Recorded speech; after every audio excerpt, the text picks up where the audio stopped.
coming. I'm going to get started. We got a limited amount of time because I got to get out of the way so she can do things that you deal with more than you want to talk to me. So I'm just going to talk a little bit about some things that I think are pretty important or that you want to know, give you an opportunity to ask me some questions, and then I'll hand it over to Michelle Webster, and she will talk to you about Skyward, login, reviews, all those crazy steps that you've forgotten how to do over the summer, and we'll remind you how that goes, okay? All right, so I think a lot of you here know this. There's a lot of research and we believe highly here that student success correlates with your involvement, and that's why we have the K through 5 families be here on campus so that you can be in class with your children if need be, or having a designated adult on campus. I'm going to encourage you to be in class. We want you there. We need to know that you're there, though. So 2 things need to happen. 1, you got to communicate with the teacher that it's happening, and 2, you got to have a badge, right? So if you haven't gone through the volunteer paperwork to get your badge, it is really, really simple. You fill out. We got them in near your boxes. You fill out that paperwork. If you have it in your hand and you go to the district office, because I'm not going to be able to get you a picture, and you hand it to them, they might review it. They might say, you got 10 minutes, and they'll plug in the information and take your picture and you'll walk away with the badge. But most likely you'll drop it off, you come back the next day, you're probably going to get your badge back quickly, right? So it doesn't take much time. But if you give it to us, the mail over there, then we're slowing that process down. So, okay? So then, I know that some of you have, our parents have 6th through 12th grade students. They don't need a designated adult, as you know, but they have to have a class every single period. Every single period, no matter what day of the week, a 6th through 12th grader has to have a period, or a class period, or be with you, or a designated adult, okay? I'm emphasizing that because just Wednesday, I had a few young individuals in this grade range that were just hanging out in the library. Unfortunately, in our world, those of you that have been around a while, those days are gone. I have to know where every student is at all times, okay? That's the reason why we have study lab. Unfortunately, we aren't able to do study labs every period of every day because it doesn't make sense for me to have a study lab for 2 kids who happen to be here at 8:30 in the morning and then nobody else signs up for it. So we took away the 8:30 in the morning and we took away the 2 o'clock in the afternoon, except for on specific days. And there aren't any on Wednesday. So you've got a 6th through 12th grader here on a Wednesday, they got to be in class or they got to go home when they're done with class. Okay? Because you're responsible for your kids when they're not in class, and we're responsible for them when they are in class. Okay? A couple other ways to get involved. You may or may not know we have an FST, which is a family support team. I'm currently looking for people interested in being part of that. I've got some recommendations for people who are on the current team, but if you're interested, let me know. We'll talk more about it. Basically, it's a body of people who hear first and foremost what's happening in our school, and at times are helping me make decisions about what we're going to do with different parts of our school. Okay? And then there's also the PTO, and our PTO will be here during they're actually providing the social, the ice cream and stuff that we're having out at the social. So talk to people. Lindsay Jensen is the president, right? Correct. Okay. And I'm forgetting the name of the vice president. Amy is the vice president. Amy. Yes, Amy Sanders. Amy Sanders. So at least a couple of them are going to be here today, though. Okay? Yes. All right, safety procedures. I'm just bringing this up because it's outlined in our handbook, but you may or may not know this. I'm required by law to do 9 drills a year. That means 1 a month. And everybody that's on campus gets to do it too. Because we got to know if we can manage a crisis situation if it were to happen. I try to make them as quick and painless as possible, but at the same time know that we can account for everybody. So what does that mean for you? Well, if we evacuate the building, you have a designated location. Do you know that? You do. It's near the island, right? It's not with your children. It's near the island. Your children will go with the class that they're in to their designated location.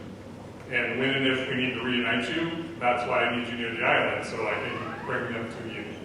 Okay?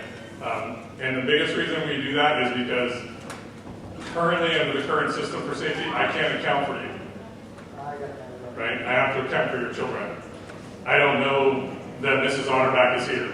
I do know that Mrs. Otterback is here because her child is in the K through 5 range, but I don't know if she's got a designated adult or not for her child. That's why we're bringing the designated adult sheet out and trying to get that all figured out.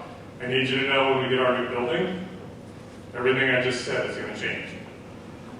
Okay? We will be in a situation where you will have to be kind of like a staff person and I have a badge and I know you're in the building.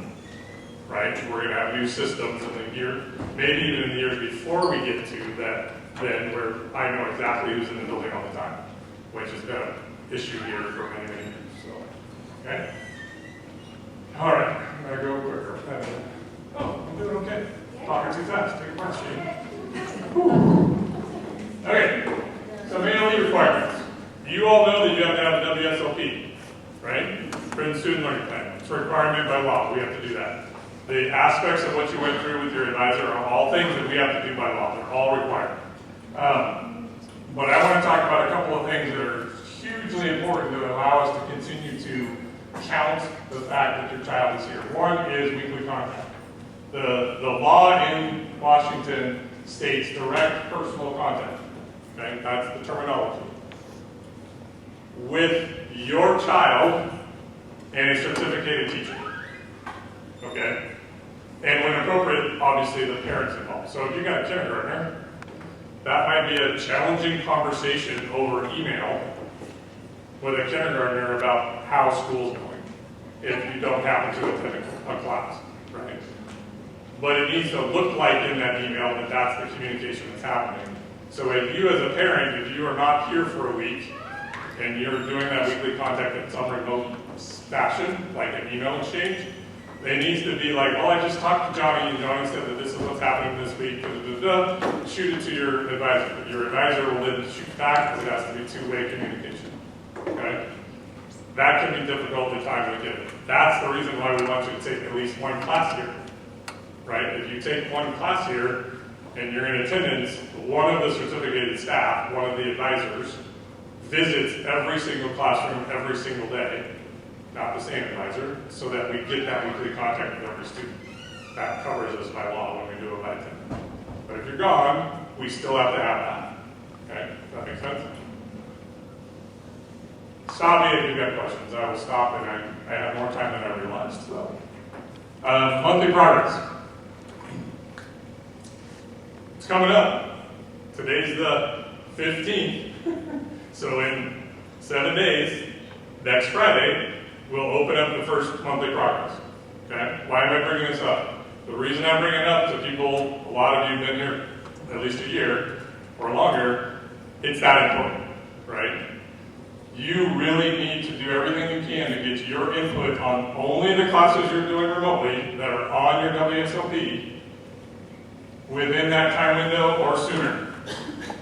Because then, as soon as that time window is over, your advisor is looking at all of your child's classes to determine if they have made satisfactory progress based on everything they're doing. So if you happen to not be able to get it done, that stops us from being able to do what we need to do so that then we can get it done by the 5th day of the next month.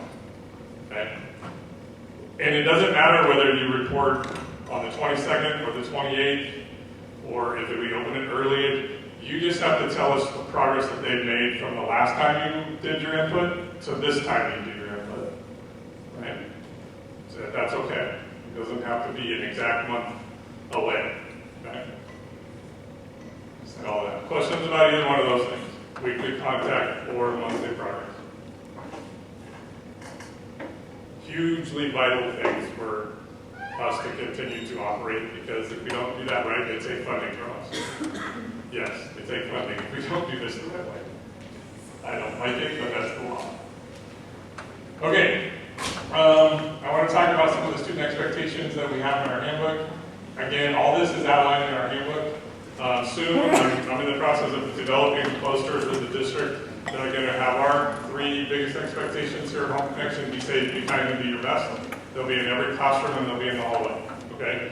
because I've talked to all the ed partners and all the teachers and classes that they can have whatever expectation in the class that they want, but they should fit under be safe, be kind, and be your best. And then they have a way to quickly reference behavior and things that are happening in class that they want to see by using be kind, be safe, and be your best. So those are coming. There's a couple things that are new in that handbook this year, not a lot, but one was the electronic device policy, which I emailed to all of you prior to school starting. And then when I got the policy from the district, I looked at our handbook and I typed it because I could search. I searched and typed in cell phone. There was no reference to cell phone in the handbook. Not one. It said phones, but not cell phones or electronic devices. And if there was, it was more about computer use in the library, right? And so, like, oh, well, we gotta fix that problem because we got a new policy. So, basically, in a nutshell, the policy is a copy and paste from the school board, with a couple of exceptions, because the school board policy says follow the guidelines for use of personal devices at school, right? Other than you can't have it in class. So, I proposed some language to the staff and the FSD, and we decided that we're going to allow students to use personal devices before school, during lunch, between classes, after school, or while being directly supervised by a parent or designated adult. Okay? So, what does that mean? Anything electronic that gets used in class has to be a district-provided device. You can get a Chromebook. We use iPads for Minecraft and other classes. If they have a special accommodation because they're on a 504 plan or something like that, we're still going to default to using a district-provided device because we're required to provide it if needed in a 504 plan or an IEP, individual education plan. So we're going to start there. If you have questions about that specifically for your child, we'll talk about it because we just talked about it today as a staff too. Okay. Personal device means any electronic device. iPhone, Apple Watch, their own Chromebook, your laptop. The only thing that can be used in a classroom is a district device, which right now for every kid is a Chromebook. Okay? Yes, ma'am. I do have a question. Some of the kids were talking to me yesterday about the policy stating that if a teacher requests their phone, that they have the right to search their phone. Is that accurate? No. Okay. There's a great question. I'm glad you asked it. So the question is, if in the policy it also states, I'll get to the question in a second, it also states that if for some reason a teacher hears or sees a phone, because it needs to be in airplane mode or off, right? If they see it, they're going to say put it away. I told staff, give everybody grace, we're learning, right, for the first little bit. But if we hear it, and we've reminded the student too many times, and I don't know what that number is yet, because we haven't really had a chance to debrief it as a whole staff. I don't think we've got a problem so far.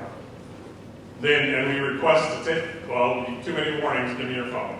Okay? If they don't give us their phone, that could turn into a different discipline issue, right? And subordination, they're going to be dealing with me. And I don't know if we'll do it case by case. If we take the phone, I can search it if I have reasonable suspicion something's on there that they're not telling me. I can't do it just because I want to. And like a safety issue or a right. planning issue. So I get rumor, I hear that so-and-so is bullying so-and-so, and it was on cell phones, Yeah. and it was at lunch. I'm going to go to those people and I'm going to say, let me have your phone. You know, I will probably call you before I do it. Like, should that be a parent involvement? Before I will probably call you before I search the phone, but I'm going to tell you what's going on. I'm going to say I need to look in their phone. And not that, like, Yep. Personally, I don't think that it's necessarily a problem if there's a safety issue. It should all be very transparent. This is just for clarification when I'm communicating to these children that their phone is their whole world. Explaining it. Totally understand. Yeah, it is their whole world. I have to have, and this is the definition of my law, I have to have a reasonable suspicion. Which makes sense. Right? And that's pretty broad. And it's the same for lockers too, you know that? Yeah. I can search their locker. I don't have to even have reasonable suspicion. I can just search them if I feel I need to because something's going on. Now. Yeah, something. I mean, I've been in more than one locker in my career as an administrator, 20 years in the district now, where a locker, you walk by a locker, it's like, oh my gosh, I got to get in there and figure out what's in there. And you don't want to know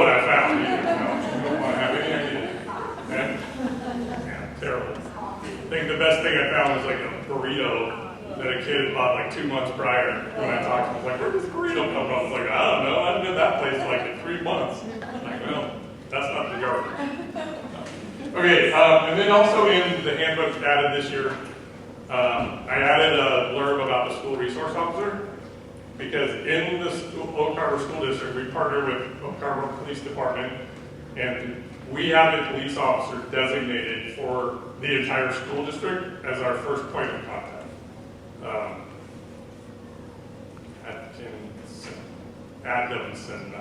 Tyler Adamson, there we go, you know what I did there, is his name. And so if I have a reason, like when we do a lockdown drill this year, during one of those, there'll be district personnel here and he will be here. So if you see a police officer on campus, it could be our school resource officer and he might just be checking in. It doesn't mean something's crazy going on. It just means we have access to someone who's really dedicated to our schools. He will be stopping by to my classes as well. So if you see him, don't be alarmed. Yeah. So that doesn't mean anything's happening necessarily. It's just, and he spends most of his time in high school and middle school. I mean, so we won't see it very much, but it is in there too. If that catches. Okay, those were some things that I put together just to think. Okay, I got to get some things out there I want to talk to people about, and those were the ones that popped out at me from the handbook, and some things and other questions I received. Are there things I didn't talk about? I got about probably 5 or 10 minutes. If you've got questions about things just in general about our school that I didn't cover, or that you're just wondering about, or you've been here for a while and you're like, how do we do this? I can try to answer that too. And somebody has to be brave to go first, because then the can of worms is open and people start asking. There we go, Jamie. Okay, so you mentioned in the beginning, parents will go to the island. Can you clarify that? Because I've heard some parents going, what's the island? So in this back parking lot here, there's a turnaround to go through. Buses in the middle of the day for preschool go there. There's an island of grass with a big old power pole sticking out of it. That's the island. I also call things around here like the front of our building. That's the porch to me. So if you ever hear me say the porch, that's what I'm referring to. Well, I was told when I came here we're like a home, right? And that's what we're called Home Connection. Well, a home has a porch. Well, that's our porch. I don't know what the porch is going to be in the new building because it doesn't have one.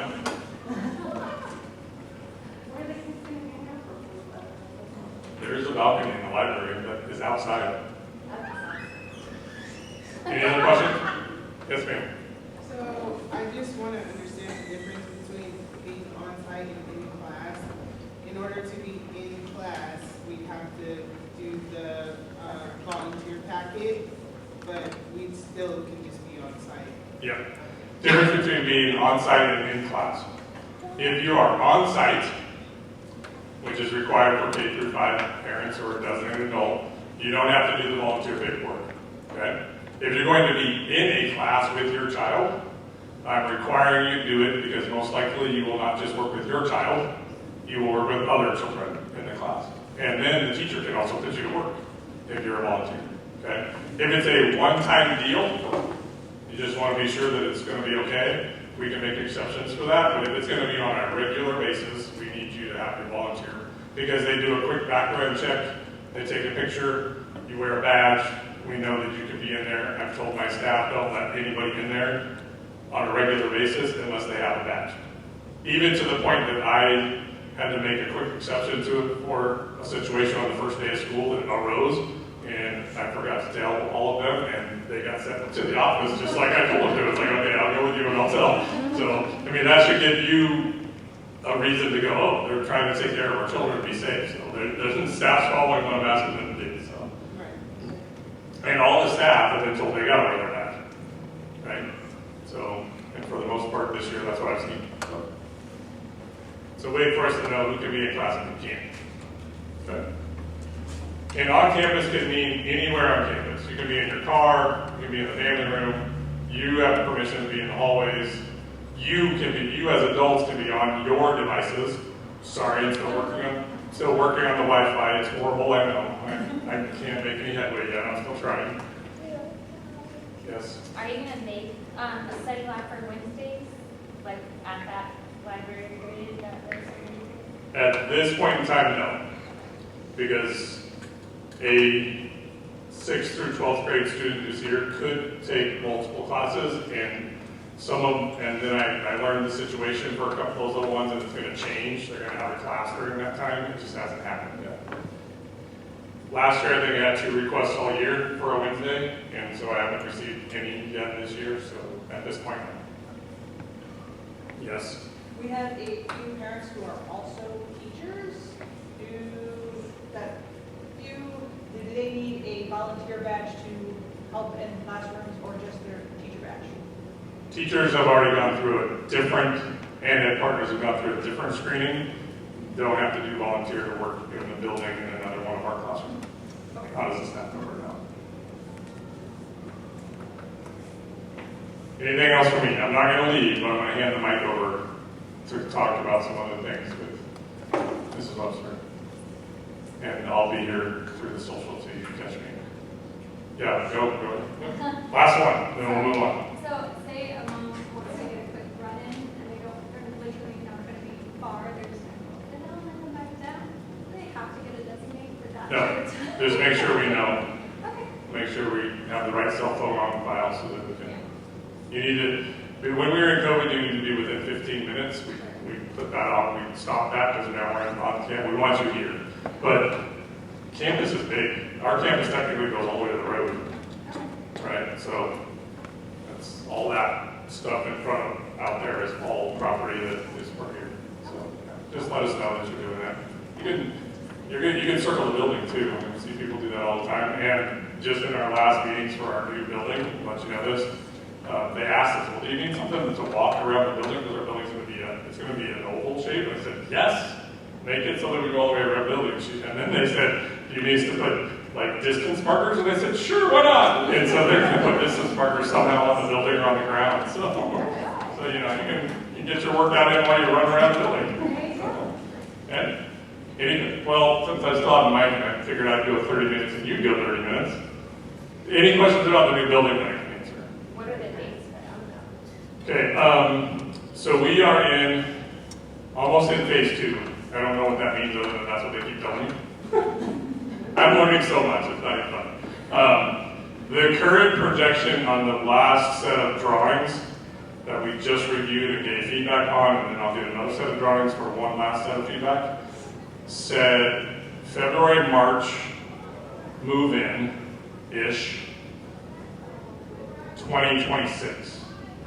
So 2 full school years and then about a half of a school year is the prediction. And then when staff heard that at those meetings, they said, well, when would we move in? And my without hesitation, answer was immediately. Okay? Yes, if it's done in February, we're moving in February of 26. Because I'm not leaving a new building sit empty for 3 to 6 months. We're moving. We'll figure it out. We're going. So, you all don't have to come with me, but you can't stay here. This one's going to get shut down. So, right? Anything else about the new building? When I get the new drawings, I'll get them out to people. I just don't have them yet. Where's it located again? Just north of Olympic View Elementary School. So if you're going up Regatta north, so if I'm standing on Regatta, that's north. Just as you pass Olympic View, they have their field. We're going to connect to that field. That's all military property back there. And it's all, I've been on that property physically and seen it. It slopes significantly away from the road, which is a construction issue, but they're figuring it out. Why did I say that? Oh, and it's mostly second growth trees, so they can't take very many of them down and have it still be safe. So we will have peekaboo views from the road. The building will be difficult to see from the road because of that. They gotta leave trees up, which is what we wanted anyway. So you'll see it as you drive by Olympic View's field. You'll see it at the bus entrances and exit, and that's the only time you should be able to see it. They have to leave trees up according to the plans. So it'll be really cool. Yes, ma'am? Just one more. Do they foresee traffic issues They've accounted for that. One of the things that they have to do is a traffic study. And so our entrances, except for I think the bus loops, our entrances to the parent drop-off section, which connects to the parking lot, and another entrance to the parking lot, are supposed to be in line with the current street, right? Because that helps with traffic issues. And there's enough pull-in for parent drop-off and a separate bus loop that none of our traffic should be on the road, right? And we start school just about an hour. Our first period is almost an hour before Olympic View, right? And that's the same thing with hand in hand. They start about an hour before the elementary school, so the big rush for hand in hand will happen before that. It won't. The majority of you all don't choose 8:30 classes, so they will be starting at 9:30 classes will be starting at the same time as the other schools, so it might be a little thicker traffic than you're used to, except for when that gate is not our friend. So I don't think it's going to be too bad, right? According to this study. In reality, I don't know. We'll find out. Okay, so I'm going to hand it over to Ms. Webster. She's going to talk about, I don't know what she's talking about. I'm sorry. I've got too many things going. She's talking about something with Skyward.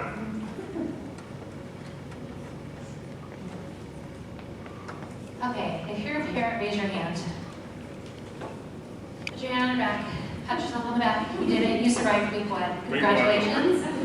You only have about 39 weeks to go. So that's where we're at for this school No, year. 35. Not 39. Christmas. Oh. Christmas. So there's 35. spring break, Oh, I okay. You're counted. counting weeks we're not here. Weeks. We still have our Weeks kids. until summer. That's what we're looking at. Okay. So if you don't know me, my name is Michelle Webster. I am an ed partner here at Home Connection. I've been teaching here for 20 years. But even more than that, I'm also a homeschooling mom of 4. So my kids have gone all the way up from kindergarten. My oldest has graduated from Home Connection with her high school diploma and is currently in college. I have 2 high school students and a middle schooler currently enrolled at Home Connection. So this is what my kids know for school, is homeschooling and Home Connection. And I love this school, I love this program. So I'm happy to answer any questions that you have. Homeschooling, Home Connection, whatever, I'm here as a resource for you. So I'm here to talk about Skyward from a parent perspective, okay? Every time we bring up Skyward, all I hear is, oh, Skyward, right? You guys know, monthly reviews comes around and everybody's like, I'm having issues with Skyward. So that's what we're gonna talk about today. There are actually a lot more features in Skyward that are helpful for families that I think we realize are available. So some login tips for Skyward. Save your login ID and password. Put it somewhere safe, put it in your phone, put it somewhere where you're gonna remember it. Because guaranteed, if you are only checking Skyward once a month, you're probably not going to remember your password. So, Little side note, Skyward's gonna make you start changing your password every 6 months. So let's think ahead on that. I'm not gonna tell you what my password is, but I'm gonna tell you that every month it has a capital, it's the same word, it's the same numbers, and I change the special characters. So I just slide down the keyboard so that it's not exclamation point now, it's ampersand. that's what I do too. I came up with a system because I'm not gonna remember. There's way too much going on in my head. So, every 6 months, did you hear that? Skyward's gonna make you change your password every 6 months. We can't control that, by the way. That's a Skyward thing. Okay. If you need a new password, go to the office, they can help you with that. If you just can't get logged in, go in there. There is a reset button that you can hit. I need to check. Yeah, forgot your login password right there. You can check that. If that's still not working, then go to the office. If you are middles or if you have a 6th through 12th grade student, they can get their own Skyward password.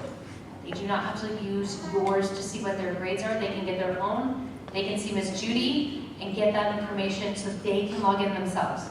I appreciate that because my high schoolers kept messing up my Skyward password and kicking me out. So I appreciate that they now have their own. Their login ID is the same as their email, the first part of their email.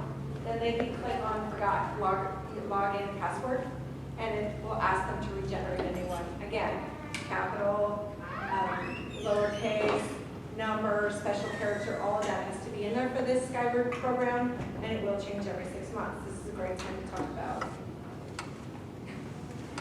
Yes, the passwords and how to create a password. How to create a password. Okay, if you do not, and also this is something that I learned, if you do not log into Skyward regularly, like over the summer, it kicked me out and I had to reset my password. Okay, so just keep that in mind because I wasn't going to look at Skyward every summer. Yeah, which I probably ended up at that 6 months thing somewhere else. Sure. Okay. Tips for Skyward. It opens in a brand new window. Okay, so keep that in mind. That throws parents off a few times. I had a couple parents who say that always throws me off when it's in a new window. So keep that in mind. It is going to open in a new window. And it does time out. Okay, especially when you're doing monthly reviews and you have multiple kids. Keep that in mind. I don't know how many times I've gotten all of my reviews typed in and I hit submit and it's timed me out and I didn't realize. So make sure that you check that. I usually save it and reopen it between each kid so I know it's in there. So that was something that parents said was a little frustrating and I understand I've been there. I've heard that a lot of parents are keep jumping in, but we're just getting COVID, and we need to get you. I don't want to microphone. I'm good. We can't hear you on the video.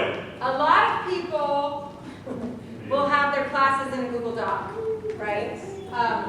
They have them in a Google Doc with the syllabus saved, and then all you have to do is write the review in that Google Doc, and then copy and paste. If something happens, your advisor calls you and says, you didn't do your reviews, you're like, yes, I did. Doesn't matter what you say. If it's not in there, it's not in there. So you might as well save it in the Google Doc, write in that Google Doc, and then copy and paste it into Skyward. That way you have a backup and you don't have to come up with something on Monday morning because your kid can't go to class until you get your review done. I wasn't listening. That's why I didn't. Oh. We were switching. Okay, sorry. Sorry. Okay. So when you're going through Skyward, yeah, for some reason the arrow's in a weird place. But when you see that arrow bar says all students, click that and it's going to give you the list of your students. Okay. If you look under all students, you'll just get a lot of information. If you click an individual student, it's a little bit more specific. Okay. Especially when you're doing monthly reviews, make sure you're clicking on the individual student. This is where you can see everything specific to that student. This is your message center. It has information from teachers and advisors about classes, reviews, other important information. A lot of times I hear families say, oh, I didn't get that email that you sent through Skyward. It's usually up there. So if you look on that and you're checking it, you're going to see it.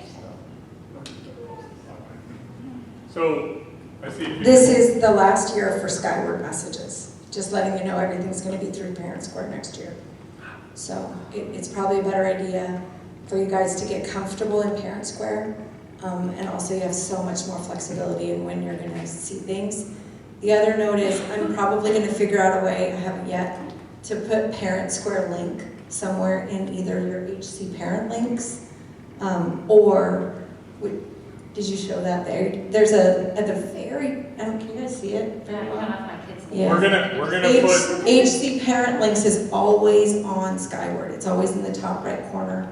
It always has every link that you need for that day, for that month, for that whatever we're going through. So I'm going to put some sort of link to Parent Square in there. So if you guys don't know what Parent Square is, that's how you're going to get communications from the office, from classes. There are some holdouts like Mr. Mao. we're gonna take all of this and put it on the website, okay? So you can access this, and you will still need to use Skyward after this year for some very specific things related to our, to declaration of intent. But your main message center will no longer be here because it's a district-wide change. Yes? So is Google Classroom not a thing anymore? No, it is a thing. Oh, it's still a thing. Yeah, but, all right. So this year with Parent Square, it's rolled out. Offices, me, everything you got from me, not Judy yet, but from me, is coming from Parent Square. And teachers have the option to jump on board this year. They've been notified that whatever communication they're using currently is gone starting next school year. No Clever, not Clever, there's a Clever Messenger. No Clever Messenger, no Class Dojo, no Google Classroom. It's still going to exist, but the message that you get from that is going to come from Parent Square, right? So that you only have one place to get messages from everything, Parent Square. That's not this year. This year is going to be the growing year with that. Okay? But we're still doing all our grading, all of our grid student learning plans, all of that is still going to be in Skype, just not the messaging part. There's a slide for Parent Square at the end. And I'm going to put a link, now that you say that, for Google Classroom also in the HC parent links. Put everything in there so you know where to go. Okay, so this is the upcoming events.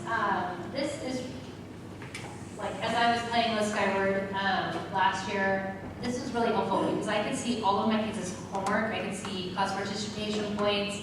I could see what they had due coming up, so I could look real quick on Skyward. But even more than that, I discovered the Skyward calendar. And that has been huge for my kids. I can actually go on the calendar, I can see whatever assignments have been put in Skyward, I can see on that calendar and I know exactly what my kids have due based on that. So we have, I don't know, is the sound connected to the Chromebook? Probably not. Probably not. Okay, so I'm going to show you the video. We're not going to actually watch the video. But if you get into the calendar, there is lots of ways to be able to see it. You can print the calendar with assignments on it. That's really helpful. You can even go in and customize it so you can see each kid's homework. They have their own color. So that's a great resource, especially for those middle and high school students. You're trying to keep them organized and stay on top of things. Utilize that calendar. It's very helpful. So there's a video. This will be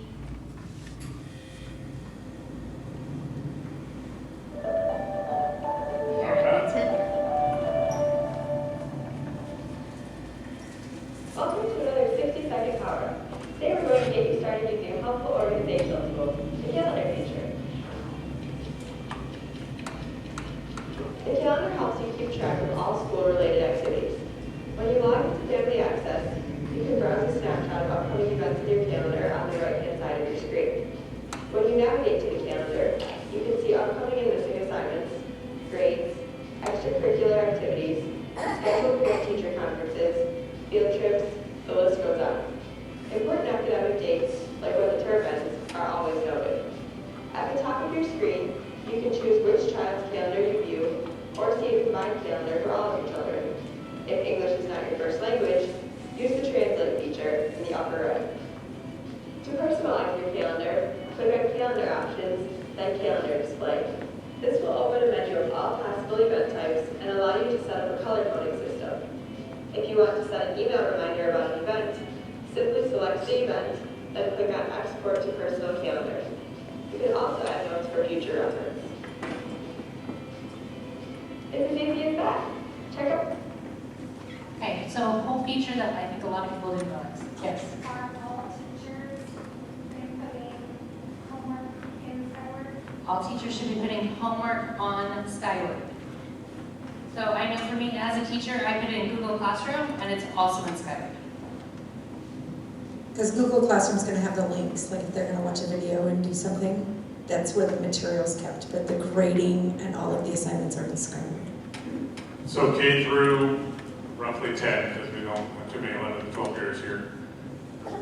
Every class, every ed partner, every teacher of a class has been required, they should be, one assignment per week minimum in Skyward, even if it's just a participation class, right? Because that's how we know how they're doing in that class so that we can do an overall review. So yes, there may not be like big assignments in cooking for the day or whatever the class is, but they have to put something in once a week.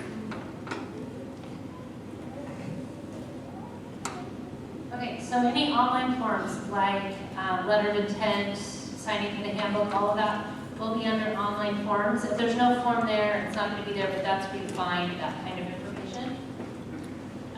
Arena scheduling is only open Till the first day of school, and then you have to come to the office, and then we can help you. You can still see the schedule, you can still see that there's openings in classes. And all you have to do is email or call the office or show up. Sometimes showing up is, you have to wait in line, but that's okay. But yeah, you can make changes to your schedule until the 22nd. The last day I'll accept or do anything is the 25th. So that morning when I come in, I turn it off. So be nice to me and do it on the 22nd. Wait from the bed. Okay.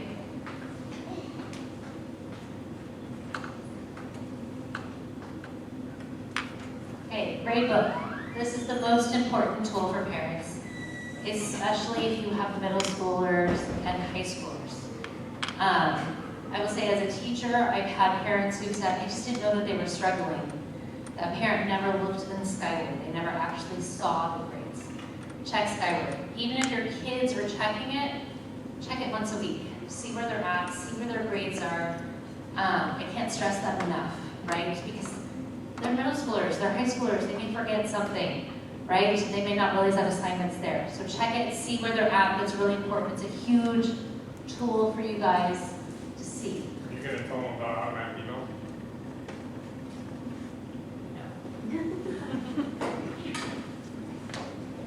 So she's gonna show you how to check grades. Go back one slide, please.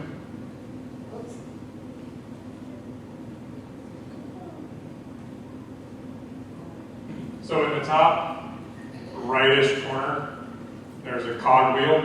It's near the name. If I have my pointer, I can show you. So up there, just gonna point it. Okay. There's a cog wheel at the top with a little down arrow on near the top right. If you click on that's a settings. You can go in to, I think it's notifications.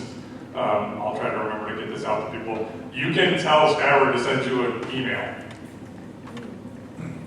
Like when my kids were in school, I set it up so that if they got an assignment in Skyward that was less than 70%, it automatically emailed me. You can also set it up to send it to you weekly with the progress of every class, or monthly, or whatever. You have some control over that, and then when you get that email, it's like, what the heck is Johnny doing? You can then go check Skyward. If just checking on a regular basis is tough, you can set it up to send it to you. Don't set it up for attendance though. Yeah, attendance would be crazy. Don't do that. We all of our P's in there that you see are actually an excused absence, so you'll lose your mind. Okay, so here's a video on gradebook.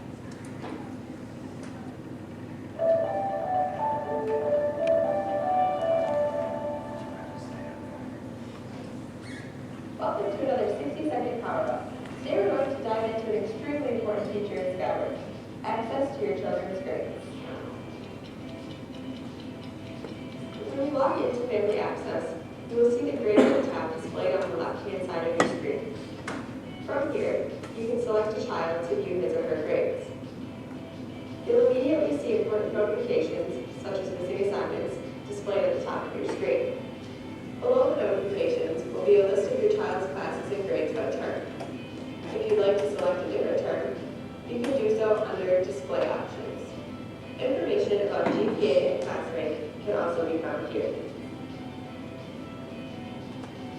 Back in the main gradebook, you can click any course title to view information such as lesson plans and curriculum maps, if the teacher has included them.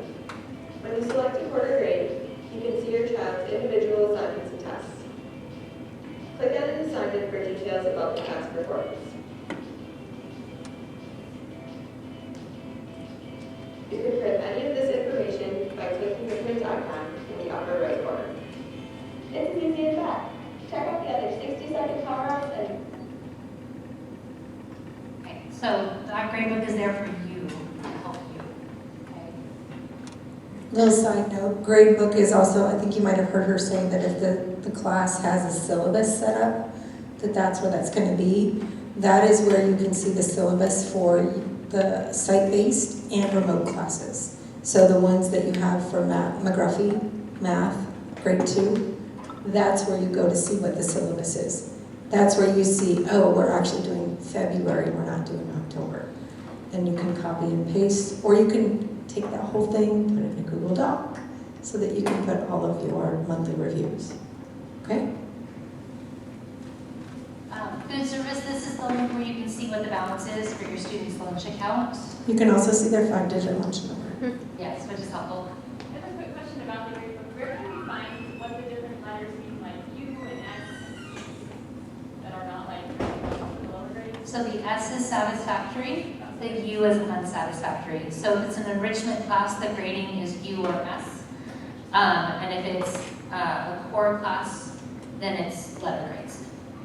Or P for pass, but that's special circumstances in 7th and 8th grade. Does that answer your question? Okay. Okay, schedule. A lot of times, I know this week, my kids were like, what's my schedule? I don't know what your schedule is. So this is a homework tool, especially this time of year, we're trying to figure out schedules. If you click on schedule, this is what it's going to look like. It will have your off-site classes on there at the very top. But underneath, you'll see period 1, 2, and it'll tell you where they are, where the room is. It's just a quick way to look to see the schedule there. And you can print it. I think I cut that off when I took the picture, but up at the top, there's a spot where you can actually print. And again, the display options, you can turn it just for this quarter, so you're not seeing the whole year. Yeah. And then the other note is, again, these are all these classes are hyperlinked again, so that it goes to the syllabus.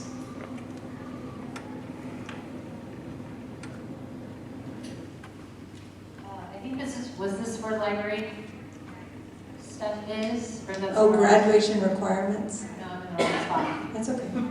Okay, graduation requirements, we'll skip that. Okay, this needs to be checked regularly, especially if you have 7th and 12th graders who are earning high school credits. Okay, make sure you're on top of that. Help me. I don't mind being told that I missed stuff, because the way that we do things here is so complicated.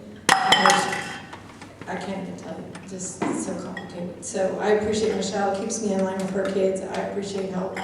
You know, we missed some 7th and 8th grade classes just because of the way we operate. They're in there, they're just not on the transcript, and that's where you can see that they're not on the transcript. That's where you can check and see. You don't want to end up with a kid who's in their senior year and suddenly they have like 8 classes missing. You know they've taken, but they're not showing up in their transcript. Make sure you're checking that after each semester to make sure that that's updated to date, that information is on there. It's really important. Whether you're planning to do Running Start or if you're planning high school here or to go to the high school, you need to be keeping track of that. And as a parent, that's especially important because your advisors have a lot of students that they're also trying to keep track of. So as a parent, you need to be on top of that. And if you ever have questions about getting a kid through high school at Home Connections, you can always come talk to me. I'm happy to help and answer questions if I can or find the answer for you. Okay, but that I think is the biggest thing I can tell you. Once they hit 7th grade and they start earning high school credit, keep track of it as a parent especially. And working on graduation requirements is one of the things I love the most about my job. So you can come see me too. There are plenty of things I love, but helping a kid graduate is one of the things I love the most. I'm Mr. Ross, I'm an advisor, and I kind of work with the high school and beyond plan. There's 4 graduation requirements: credits, volunteer hours, work in Zillow, and then also volunteer, and credits. Yeah, there's 4. Yes, their graduation plan. And those are all on our website, and we have a Zillow class twice a year too, and Zillow kind of helps career planning, that type of thing. Yeah. About the volunteering, are they required to do volunteering at the school, or it could be somewhere else, a library or? Yeah, it can be anywhere in the community, yeah. It's 5 hours a year, 20 hours, 9, 10, 11, 12, 5, 10, 15, 20. Okay. And the forms are on Zillow and on our website too.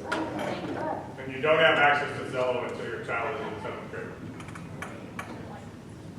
This is the health info section, so you can check if your child has a health plan at the school, you can double check it there. That's really good information so that we know that it's up to date. Backing up just a little bit, portfolio is where all your report cards are stored. We, because we're an ALE program, have more report cards. Because we have to do a monthly and we have to do semesters. So you'll just see 11. a lot. Because they're stored for many, many years.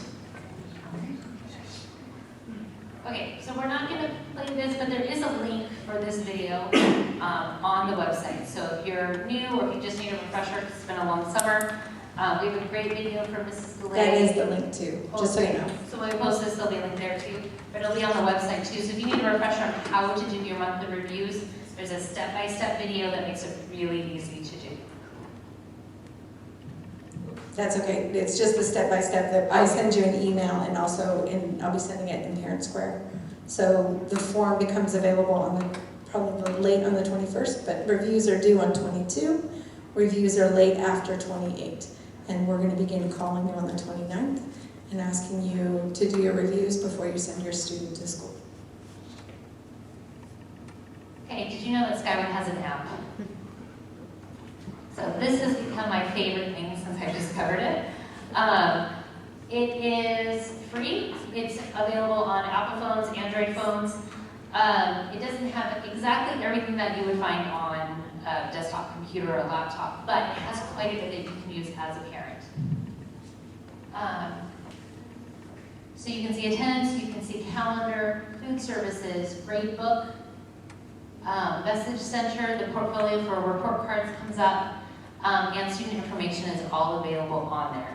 I'm not going to lie, there is a little bit of a learning curve because the menus are a little wonky on it. As a parent, that was a little frustrating at first, but I played with it enough now that I'm figuring it out. But that is a really great, you need to check grades real quick.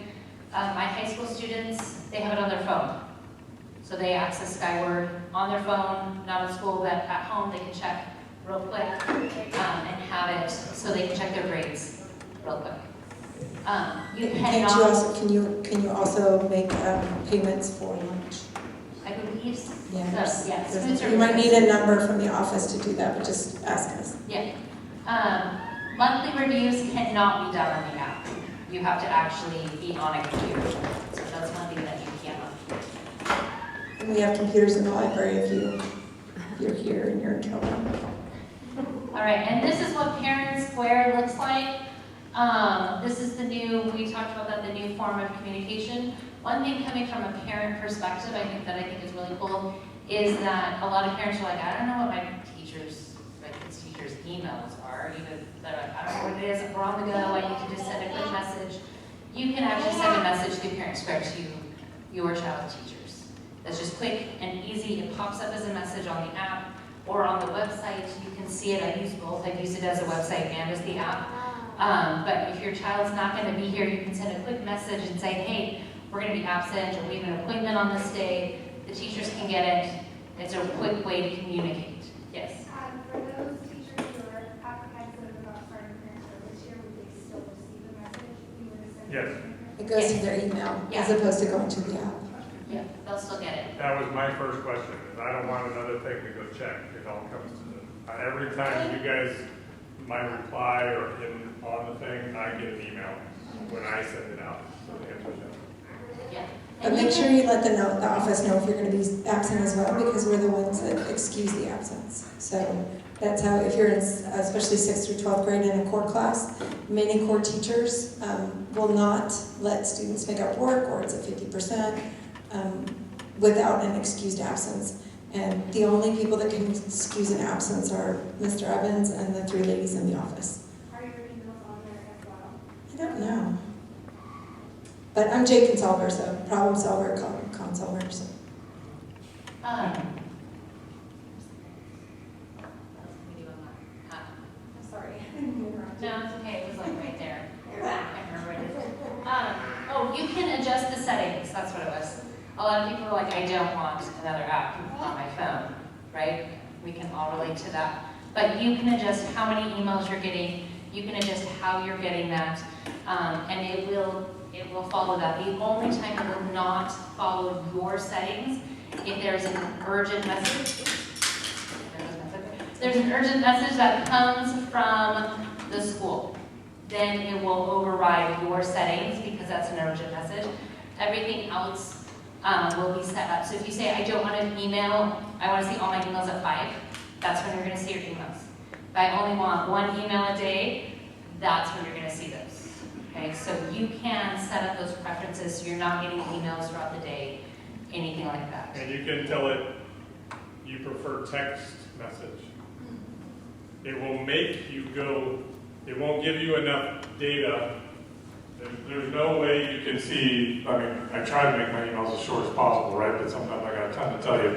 It'll tell you to check your email. That's basically what it'll tell you. It'll give you a link to Parent Square.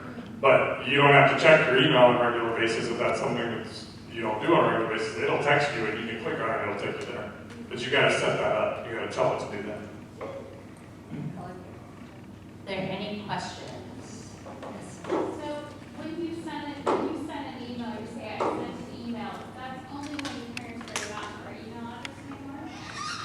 I'm sorry, I don't think I understand. Earlier in the year, you said on parents where you sent emails, but I never received any emails. I only received what was on parents. Okay, because I know you used to work in the district. It might still be seeing you as a employee, not just as a parent. Okay, so then let's get your information. Let's try to work on it because you should get the default. If you haven't changed anything, is you get an email, right? And it will be on the Parent Square page as well. But you should be getting an email if we have one that's accurate on file in Skyward. I just don't know which one it's pulling from, right? But if you are not getting an email, because I have sent, I think, 2 or 3 this year to the entire school. If you haven't gotten at least one, you should be unless you've changed the setting. We do have a couple of students I'm looking at here that are in OVA and Home Connection, which is our online platform. That one overrides. We're working on getting you guys added to both schools, but right now you're only getting messages from OVA, not Home Connection, from Parent Square. So I'm trying to be really aware of that and make sure that you guys are getting emails from Home Connection as well. Yes, ma'am. My question is, how will it work out for our monthly review? We'll be gone for 2 weeks in November for Thanksgiving, and we'll be gone the week that is actually due. So do we just... Yeah, Thanksgiving always comes out like a week earlier. So does Christmas. So when you're gone, if you're gone during, it goes back to weekly contact we talked about earlier. I'm glad you asked this question. So what do you do if you're gone? And you're gone during, and what do you do with weekly contact and monthly progress, okay? If you're gone a couple days, let's just say you're gonna go, because you're homeschooling, right? You're gonna go to Washington, D.C. and do some history studying, right? Let's make it educational. Great, do that. But you still have to do weekly contact. Because if you don't do weekly contact with your advisor, you're marked absent, right? Well, you're marked absent when the classes are anyway, but we have to have that 2-way communication. It still has to happen. If you happen to be gone during the 22nd through the 28th, it's all electronic. You can do it from anywhere you have a computer, right? And if you are a family that has a WSLP that has a remote correspondent, and if you're K-5, the odds are you do. The email she was talking about earlier will be sent out just to the families who need to do a review, right? We won't send it to everybody because everybody doesn't need to do a review. That's one of the nice things that Skyward we're able to do. So you do it from wherever you want. But when it comes to those holidays, the week before we go to Thanksgiving, you'll probably get an email from all of us that's general. Hey, do your reviews. You don't want to do it while you're eating turkey on Thursday the 25th or 4th, or whatever day it falls on this year, right? So if you get them done before we go, you're good. Guess what? December's even worse. Okay? I don't want to work on December 29th, y'all, right? I'd rather you get it done before we leave on the 15th or 16th, and then we know they're in, and then the advisors don't have to do any work either. When they get back on the 1st or the 2nd, they do their thing, and then nobody's working over the holiday. Okay? And we remind you of that. We'll tell you we're open. June's the only exception, right? We've got like 10 days in June of school maybe, right? You're going to do a review no later than the 28th of May, and then you're going to turn around and do a June review. a week and a half later. So, because it's just state law, we have to. So, what else? Yeah, we're good. Kids are fine. I was just gonna say, doing the copy pasting saved me a ton from when it would like. From Google, from Yeah. like, from I some mean, we other do have document. triplets and twins, so. Yeah. Yeah, you got a lot of kids over there. If she can do 5 kids, then anybody can do Do, anything. I'm just saying, like, it was a huge saver, because I would like type up and it would time out. Cool. And then lose it, so that was a huge. Good. And I think to like save those Google Docs. Because if you have other kids coming up behind, guess what? You may decide if you're going to use that same curriculum and you already have an outline ready to go, then you can just copy and paste for the next kid coming up. So make a folder, do whatever you need to do to have it in one place that you can just keep building on, and it will make your life a lot easier. I'm gonna do one more thing, and then we'll stick around and ask. You can ask individual questions, but I don't know about you, but I want my turn. We are starting at the end of last year. We had a conversation with a couple of staff members who came back from a WALA conference. We're going to start another thing this year too, called Family Enrichment Team. I'm pretty sure they want a few families to help support that. We're going to start some of our things that we try to do with as a lot of families that you're going to start seeing on our bulletin board. There's 3 of them right now. Documents. Well, I think one is iReady assessment and I don't remember. Monthly reviews And and monthly volunteer. reviews and volunteer hours is right there. We're going to start building that even bigger so that when we have questions about specific things, we'll go, hey, start there. Right? An example will be eventually we're going to have a Barton folder out there. So if you don't know what Barton is, it's a way to help students who may have dyslexia get through that and learn. And so if you have that concern, there's a starting point, and it's going to be that document that starts you through it before we give you to a staff person. Yeah. And I can tell you where to get that until we get it up. So things like that I'm answering a lot, we're going to make more accessible to you, and we don't know what everything needs to be that's out there. We're working on that. But that's another communication piece that we're working on to help families as they go through things. And just so you know that, okay? So we'll stick around to answer your questions, but thank you for coming and sitting through us chatting at you in these comfortable chairs.